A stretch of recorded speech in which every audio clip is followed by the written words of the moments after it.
अखंडमण्डलाकारं व्याप्तं येन चराचरं तत्पदं दर्शितं येन तस्मै श्री गुरवे नमः। ज्या ज्या स्थळी हे मन जाय माझे, त्या त्या स्थळी हे निज रूप तुझे। मी ठेवितो मस्तक ज्या ठिकाणी, तेथे तुझे सद्गुरु पाय दोन्ही। गुरुर्ब्रह्मा गुरुर्विष्णू गुरुर्देवो महेश्वरः, गुरु साक्षात् परब्रह्म तस्मै श्री गुरवे नमः। आज आपण गुरुवाणी पुष्प 5 मध्ये परमार्थ आणि परंपरा या भागांचं पठण करीत आहोत। परमार्थाविषयी परमपूज्य सद्गुरू म्हणतात, सुख हे 2 प्रकारचे असते, ऐहिक आणि पारमार्थिक। मला जे पाहिजे ते मिळावे ही ऐहिक सुखाची कल्पना असते। पारमार्थिक सुखाची कल्पना अशी असते की मला काहीही नको आणि त्यातच सर्व आनंद मिळतो। महिन्यातून एकदा एकत्र जमून केवळ सत्संग साजरा केला याचा अर्थ परमार्थ साधना केली असा होत नाही। पारमार्थिक जीवन जगणे म्हणजे कर्मकांडाचा बोजा वाढवणे असेही नाही। चिंतारहित होण्याचे परमार्थ हे एक उत्तम साधन आहे। चिंता करीत बसल्यास चिंतन कधीच होणार नाही। गुरुवचनांवर पूर्ण श्रद्धा ठेवणे, आपले कर्तव्य करणे आणि गुरुसेवा करणे याने खरा परमार्थ साधतो। अशा तऱ्हेने वागल्यावर असा आनंद निर्माण होईल की त्यानंतर दुःखाची जाणीव कधीही होणार नाही। परमार्थ आचरायचा याचा अर्थ सारखं जप तप करीत बसायचं असा नसून आपल्या मनाला शांतता लाभून मन सतत आनंदी राहील असे आचरण करायचे। मन असे सतत आनंदी राहायला लागल्यावर इतर गोष्टी प्राप्त झाल्यासारख्याच असतात। परमार्थ करताना प्रथम सत्य काय हे समजावं लागतं, नाहीतर चुकीच्या मार्गाने गेल्यास वेळ वाया जाईल आणि पदरात काही पडणार नाही। परमार्थ करण्याची इच्छा आपल्या मनात येणं आणि त्याच वेळी सद्गुरूंची भेट होणं याला ईश्वरी कृपा लागते। अशी कृपा झाल्यावर मात्र तो मनुष्य परमार्थात उच्च अवस्थेला पोचतो, म्हणजेच त्याच्यातला अहंकार नाहीसा होतो। वैराग्यशील होणं आणि ईश्वराबद्दल अतूट प्रेम वाटू लागणं हेच परमार्थाचं साध्य आहे। संसार करताना पैसे मिळवण्याची आवश्यकता असते हे वादातीत, मग तो शिक्षक असो किंवा वैद्य असो। वास्तविक विद्यादान आणि आरोग्यदान हा धर्माचाच एक भाग आहे, पण गृहस्थांना त्यातूनच पैसे कमावे लागतात। अशा वेळी त्यांनी सचोटीने वागावे आणि मिळालेल्या पैशातला काही भाग दानधर्म करावा।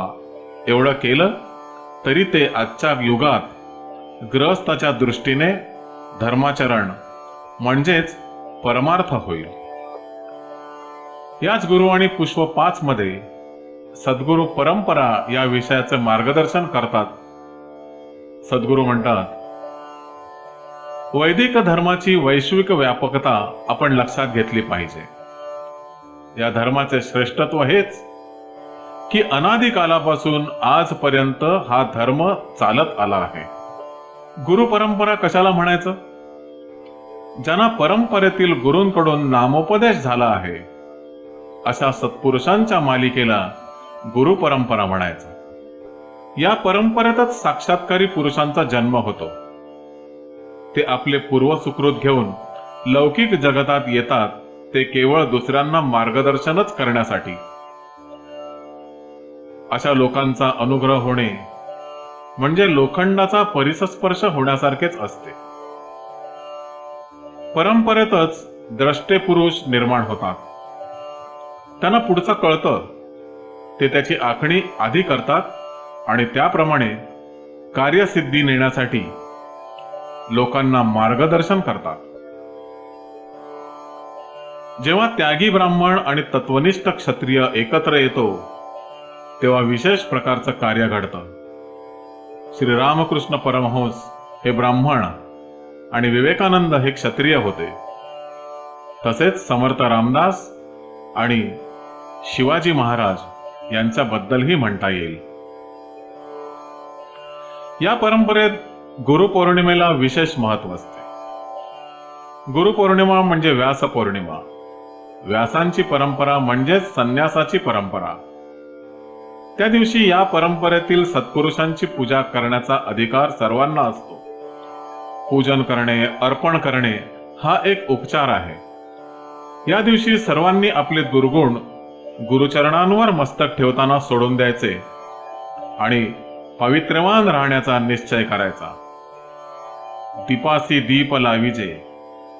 दिव्याने दिवा लागतो, पण दिव्यावर काजळी असता उपयोगी नाही. परमेश्वराचं अधिष्ठान मूर्तीत जसं असतं तसं व्यक्तीतही असतं. आपल्या गुरुपरंपरेमध्ये नृसिंह सरस्वती हे यादवेंद्र गुरूंचे शिष्य कृष्ण सरस्वती यांचे शिष्य आहेत. यादवेंद्र गुरु हे प्रत्यक्ष शिवस्वरूप होते. गुरुपरंपरेचा मूळ हेतू लोकांना धर्म समजावा, ईश्वर संगतीचा लाभ व्हावा आणि ईश्वर कृपा व्हावी असा आहे. शुद्ध मनाने गुरुसेवा केल्याने हे प्राप्त होते. तीर्थयात्रा करणे हेही परंपरेतील गुरूंचे काम आहे. ही परंपरा शंकराचार्यांनी चालू केली. त्यामुळे अनेकांना दर्शन घडते. जे भक्त भेटायला येत नाहीत त्यांना दर्शन द्यायला जावे लागते आणि त्यांचा उद्धार करावा लागतो. या परंपरेतील श्रेष्ठत्व असं आहे की लोकांना दर्शनामुळे सुद्धा पूर्ण लाभ मिळू शकतो. आपली संस्कृती गुरु परंपरा आणि गुरुवचनांवरच आधारित आहे आणि अनादी काळापासून अस्तित्वात आहे. श्रीरामांनी वसिष्ठांना गुरु केले तर श्रीकृष्णाने सांदीपनींना. ही गुरु परंपरा शिवापासून सुरू झाली. शिव हे आद्य गुरु होत. भगवान विष्णू, ब्रह्मदेव आणि अन्य अवतारी पुरुषांनी गुरुसेवा केल्याची उदाहरणं आहेत. आपल्या गुरु परंपरेची वाढ आद्य शंकराचार्यांपासून झाली आहे. ते शिवाचे अवतार होते, परंतु मानवरूप धारण केल्यामुळे त्यांनीही गोविंदाचार्यांना गुरु केले. व्यावहारिक दृष्ट्या गोविंदाचार्यांनी शंकराचार्यांना जेव्हा विचारले की आपण कोण आहात, तेव्हा शंकराचार्य उत्तरले, शिवोहम शिवोहम शिव केवलोहम.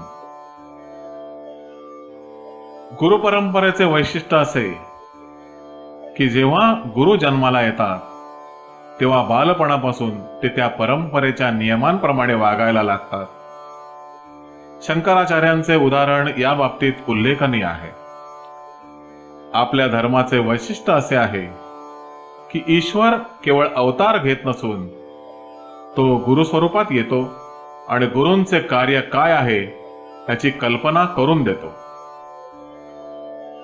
परंपरेप्रमाणे जे उत्सव साजरे केले जातात ते लोकांना मार्गदर्शन करण्यासाठी आणि त्यांना निवृत्ती मार्ग दाखवण्यासाठीच केले जातात. अशा परंपरा मानणे आणि त्या जपणे हे आपले आद्य कर्तव्य आहे.